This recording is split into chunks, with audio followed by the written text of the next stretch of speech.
I never planned to keep my success a secret, but when you grow up with parents like mine, you learn that sometimes silence is your greatest weapon.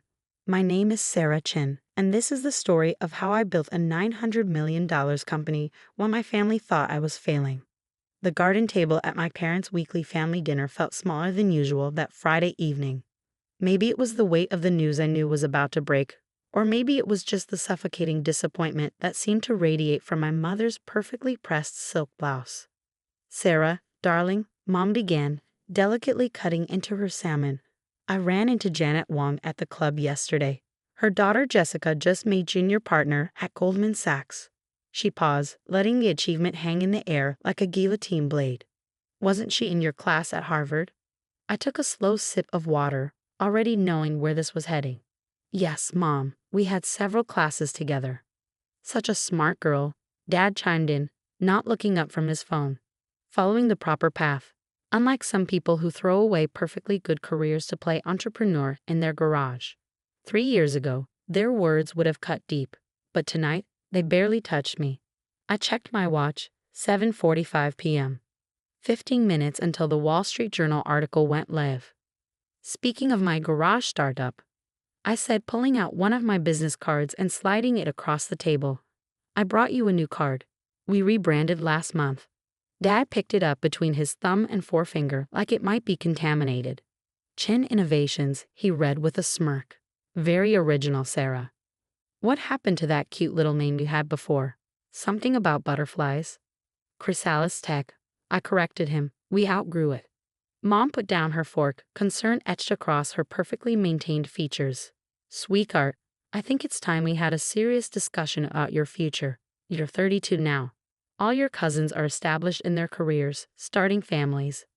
I have a career, Mom. Playing with computers in your garage is not a career." Dad's voice rose as he slapped my business card down. "We didn't spend a fortune on your education so you could waste your life on this hobby." I felt a familiar tightness in my chest, the same one I felt 3 years ago when I quit my prestigious consulting job to start my company. Back then, their disapproval had nearly crushed me. Now it just served as fuel. "Do you even make any money?" Mom pressed. "When was the last time you took a real vacation or bought new clothes? That blouse you're wearing, I swear I saw it at last year's Christmas dinner." I touched the simple blue silk blouse, one of my favorites, actually, and smiled. "I do all right, Mom." "All right," Dad scoffed. "Your brother James just closed a $50 million deal at his firm. That's doing all right. You're playing pretend CEO with a bunch of computer nerds." 7:55 p.m. 5 minutes to go. The thing about my parents is that they've always measured success in very specific ways. Prestigious job titles, designer labels, luxury cars, and country club memberships. When I graduated from Harvard Business School, they had my life planned out perfectly. Join a top consulting firm, check. Climb the corporate ladder, started.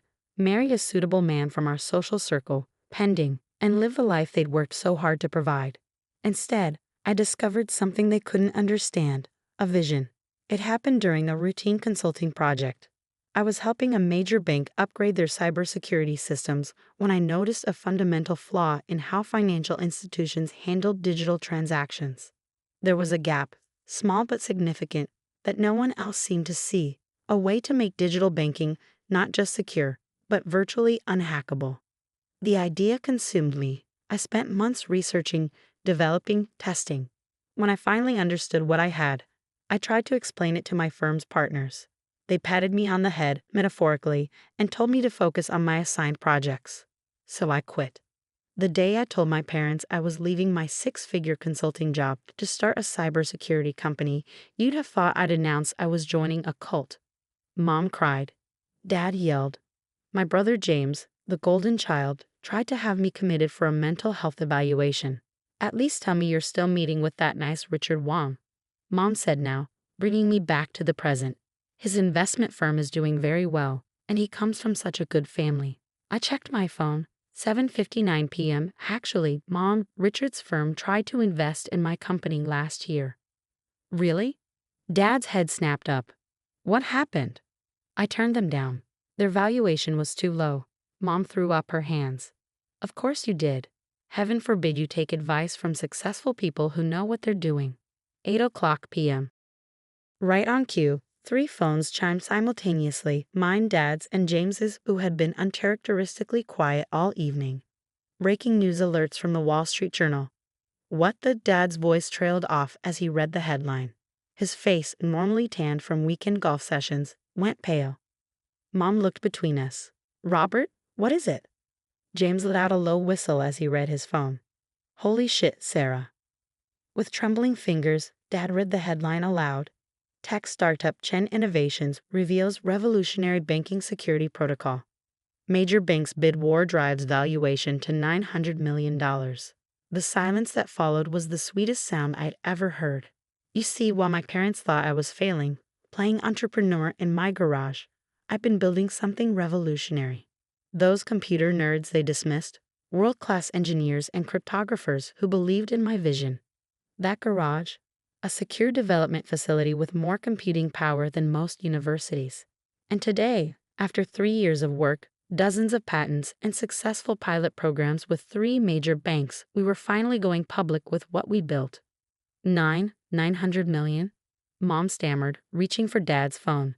There must be some mistake. No mistake, I said quietly, taking another sip of water. The valuation is actually low. We turned down a $1 billion offer from Goldman last week. They wanted too much control. Dad's hand shook as he poured himself more wine, spilling some on the pristine tablecloth.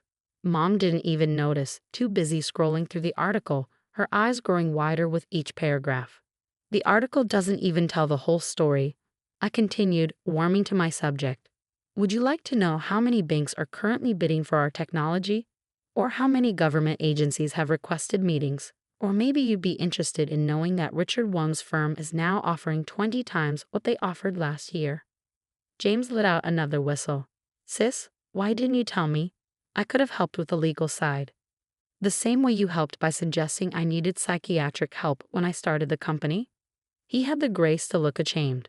Mom finally found her voice. But your clothes, your car, you live in that tiny apartment. I smiled, thinking about the real estate agent who was quietly finding me a new home.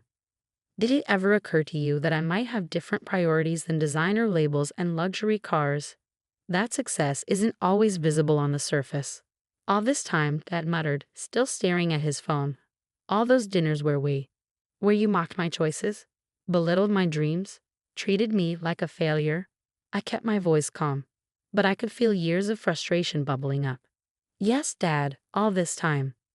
The garden fell silent again, broken only by the gentle splash of the fountain Mom had imported from Italy. In that moment, I saw my parents clearly, perhaps for the first time. They weren't the all-knowing arbiters of success I'd once thought them to be. They were just people trapped in their own narrow view of what achievement should look like. My phone buzzed again. Another news alert, another article about Chen Innovations. Soon the calls would start.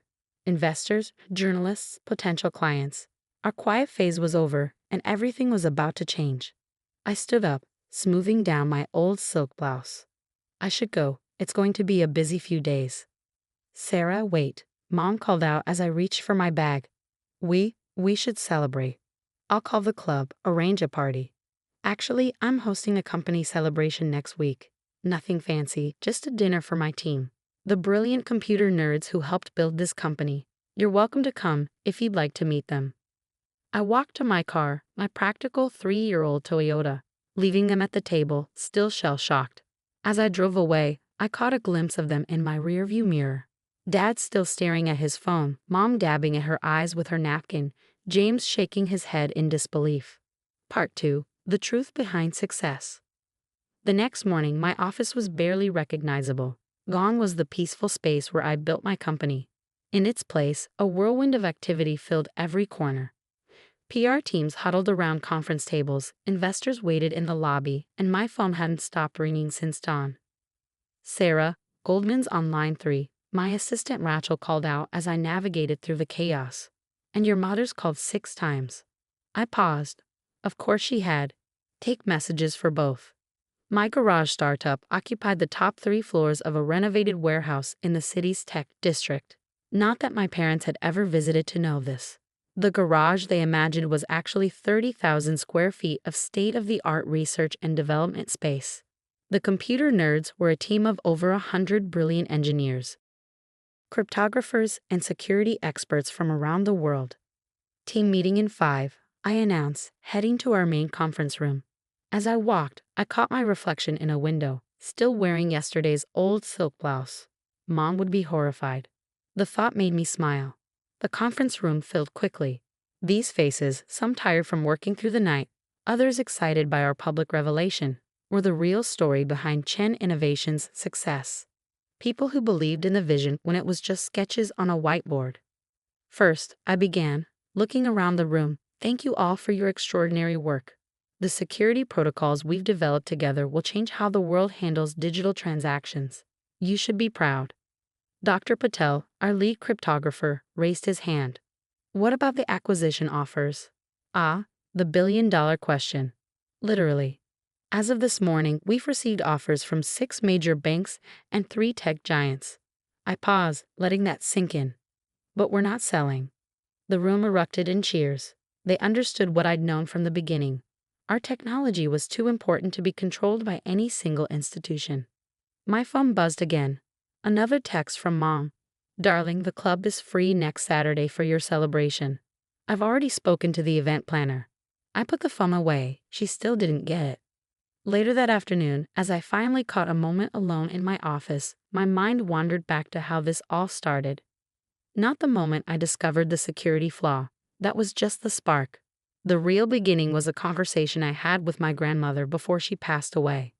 I was still at my consulting job, miserable but too afraid to leave. Grandma Chen, unlike her son, my father, had built something from nothing. She'd arrived in America with $10 and a dream, eventually building a successful import-export business. Sarah, she'd said, holding my hand in her hospital room. There are 2 kinds of people in this world. Those who build their dreams and those who live in the dreams others built for them. Your father, he chose the second path.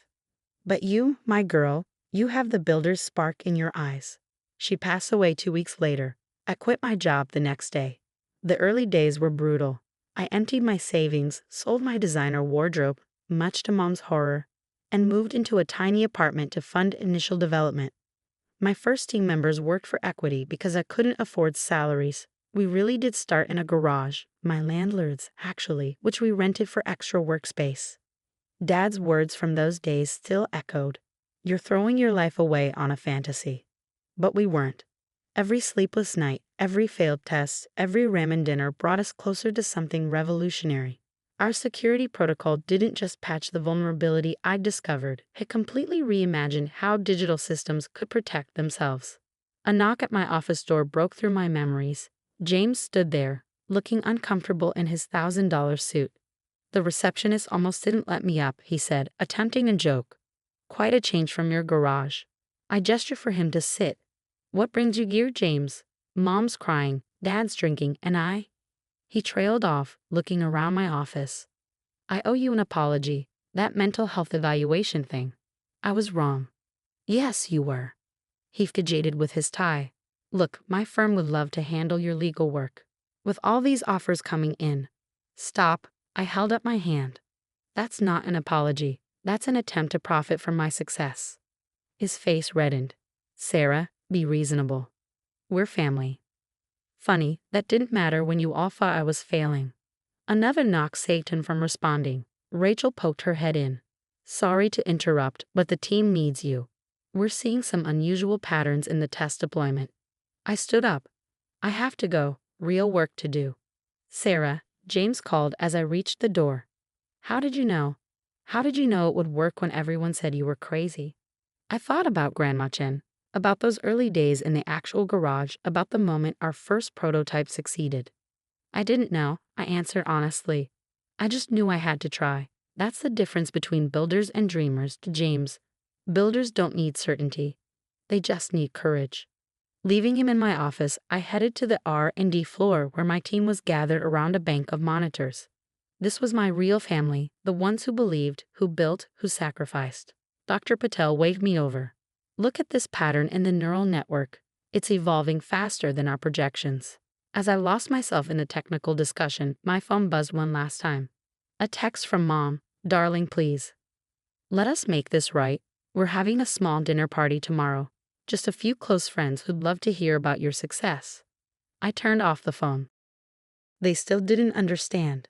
This wasn't about them anymore. It never really was. That evening, as the office finally quieted, I stood at the window looking out over the city. 3 years ago, I'd walked away from everything my parents valued: prestige, security, status. In their eyes, I'd chosen certain failure. But standing there, watching the sunset reflect off neighboring buildings, I realized something important. Success isn't just about proving others wrong. It's about proving yourself right. My practical Toyota still sat in the parking lot, now surrounded by news vans. The old silk blouse hung comfortably on my shoulders.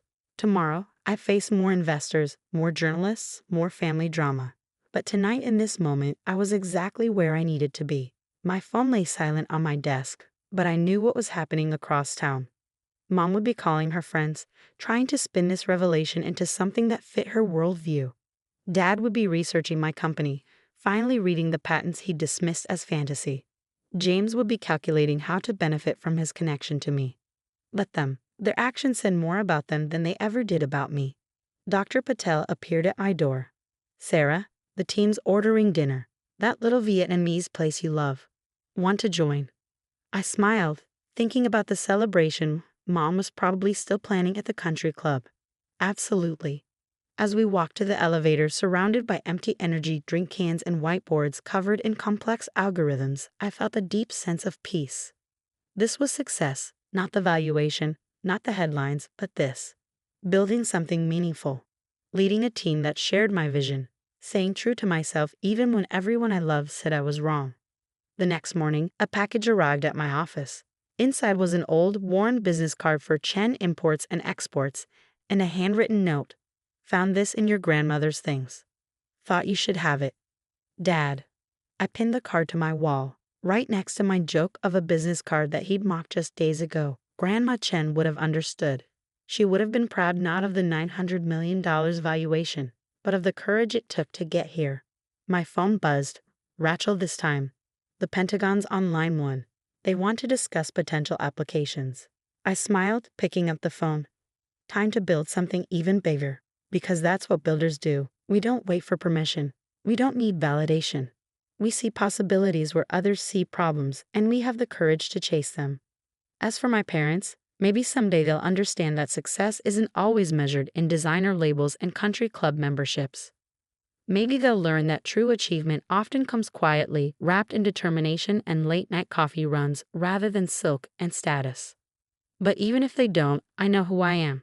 I'm Sarah Chin, and I build things that matter.